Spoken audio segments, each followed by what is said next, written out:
AIMIM chief और हैदराबाद से सांसद असदुद्दीन ओवैसी रविवार देर रात गाजीपुर पहुंचे। यहां उन्होंने माफिया और विधायक रहे मुख्तार अंसारी के घर मोहम्मदाबाद पहुंचकर उनके परिजनों से मुलाकात भी की। इस दौरान उन्होंने मुख्तार अंसारी की जेल में इस तरह से मौत हो जाने पर सवाल उठाए और उनके बेटे समेत अन्य परिजनों को भी सांत्वना दी। मुख्तार अंसारी के घर वो देर रात पहुंचे थे। इस दौरान प्रशासन ने चाक चौबंद व्यवस्था कर रखी थी और जरूरत के लिए अन्य बलों की भी तैनाती हुई थी। उनके घर के बाहर काफी भीड़ जमी हुई थी।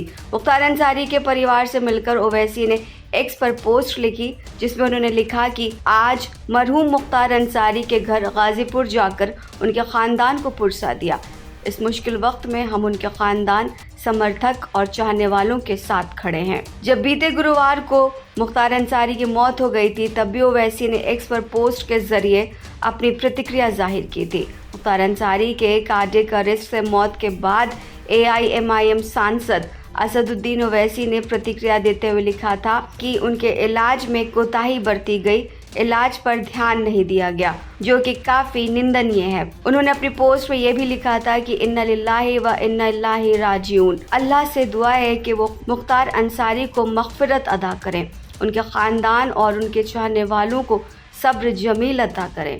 गाजीपुर की आवाम ने अपने चहेते बेटे और भाई को खो दिया। मुख्तार साहब ने प्रशासन पर गंभीर इल्ज़ाम लगाए थे कि उनके खाने में जहर मिलाकर दिया जा रहा है। बावजूद इसके सरकार ने उनके इलाज पर तवज्जो नहीं दी। निंदनीय और अफसोसजनक। The state is being run by rule by gun, not by rule of law.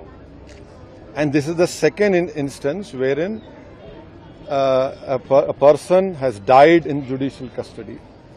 The whole world had seen that earlier. Two convicted prisoners, one happened to be an ex-MP, was shot dead. Mr. Ansari was an ex-MLA, and he was in judicial custody. And when this family has filed a case in Supreme Court, stating to the Honorable Supreme Court that there is an apprehension by the family that he will be killed inside the prison. Now he dies, and the family says that slow poison was given. And the surprising and shocking thing is that he was not taken to a specialist hospital. He was taken to a hospital where no proper medical attention was given to him.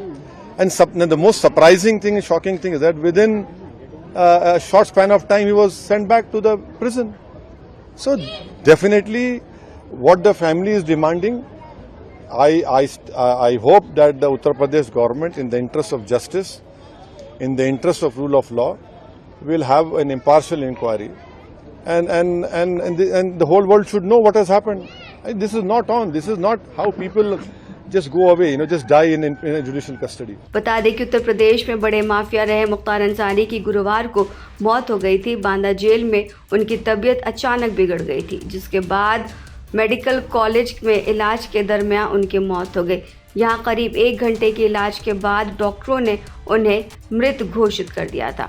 Mukhtar Ansari की मौत के बाद प्रदेश भर में police alert mode में आ गई है।